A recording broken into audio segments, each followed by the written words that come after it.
Good morning and welcome to another edition of the Daily Fix. I am your usual host and presenter, Advocate Tulo Hoyani. Yesterday, I met or was in conversation. Let me say that because meeting somebody on WhatsApp is not like meeting a person physically. I came across this gentleman, and he was not at all worried about his name being disclosed. His name is Paul Abrahams. Paul Abrahams is a forensic investigator and also a private investigator. He says among some of the things that he's been looking into over the years, at least according to what he tells me, since 2014, ever since Meyiwa passed away, he developed a very keen interest in the Meyiwa trial. Not only the Meyiwa trial, but he has also developed an interest in many other trials, the Krecher case, and many other high-profile, corruption and murder cases, quite an assortment of cases. Another one was the Oscar Pistorius case that comes to mind. So we got into a conversation with him about the Meyiwa trial. And he told me that he does what is known as threat assessment on individuals, involved in either as witnesses or as defense counsels, in whatever capacity, all the individuals that involved in these high-profile matters that we currently see in our courts. So he does a threat assessment on behalf of those people in his capacity as a private investigator, and then determine, in a most scientific way, because the process is quite scientific and involved, to determine, the sort of threats those people face, his clients face, and, the necessary measures that they can take to avert or avoid some of the threats that they face. He tells me that these are people, high-profile persons. They can either be in business or politics. These are some of his clientele, and he looks into their issues and makes that assessment, and from time to time gives them quarterly, assessments of the sort of threats that they face. So we got into the Meyiwa trial because I've got a passion for this Meyiwa trial, been following it very keenly also. And he told me that, there are a lot of problems around the Meyiwa trial, because it would appear that some 9 defense witnesses have perished, he told me, and this I already knew, under very questionable circumstances, under highly questionable circumstances. So that his perception of the threat levels that, people face in and around the Meyiwa investigation and trial is quite high. Because for once we have the two narratives, that there were intruders, and the other narrative says there were no intruders. So his assessment is that all those who are pushing the narrative of 375, the no intruder theory, in one way or another have faced, various forms of intimidation, and at worst they have had to meet their test. And he also found it very, astonishing that so many potential defense witnesses had perished in the process. So I then sort of, brought him to the specifics now. Some of the people who are facing, according to his assessment, very high threat levels are Teffo, Teffo, and Patricia Mashale. Let us begin first with Patricia Mashale. Patricia Mashale, is a whistleblower. a former member of the South African Police Services. She's from a place called Heidedal in Bloemfontein. Patricia Mashale has blown the whistle on the South African Police Services, and she ended up losing her job. She's currently on the run and is probably outside South Africa. So every time she tweets from outside South Africa. Patricia Mashale has, is on record as saying that, the SAPS, as a result of the exposures that she brought to attention of everybody, has earmarked her for elimination. This is on record, and my forensic investigator and private investigator friend tells me that, over time with these disclosures, the threat levels that Patricia Mashale was, up against, started reaching very critical points. And she was probably unaware or did not take the necessary precautionary measures to do something about those threats. But luckily for her, she survived. You'll recall that Patricia Mashale has, pointed fingers at so many people. She says, among other things, that in the event that she dies, nobody should be worried. The only thing is to point fingers at the powers that be that have been pursuing her all this time. Her personal life is in disarray because, how does a family woman live in exile, away from her family and so on?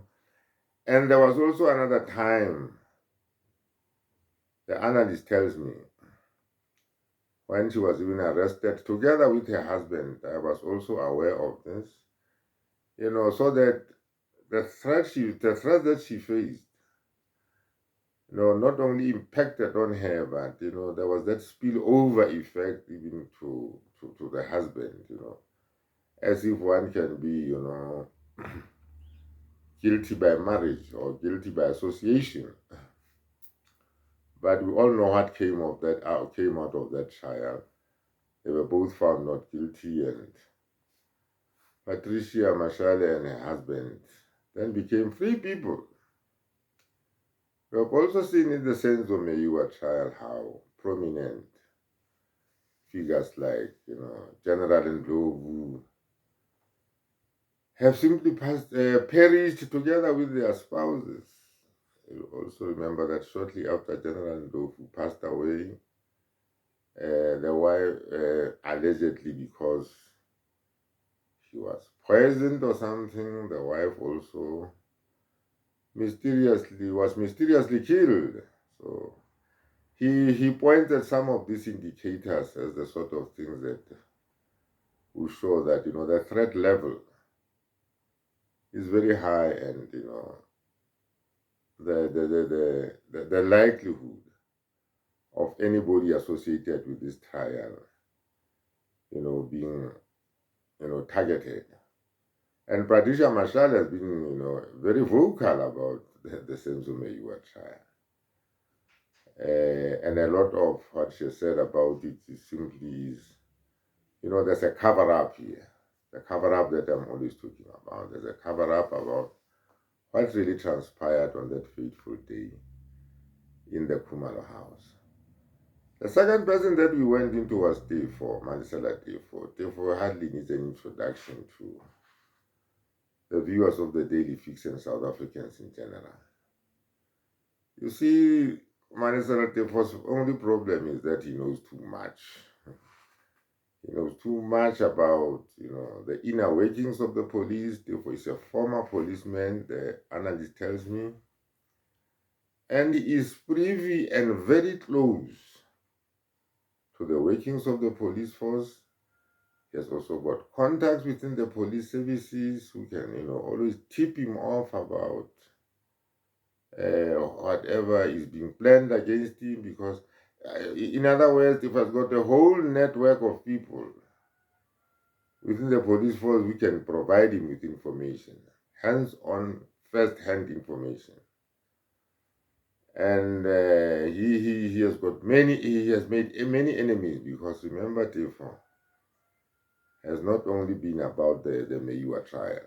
Teffo was also a labor lawyer.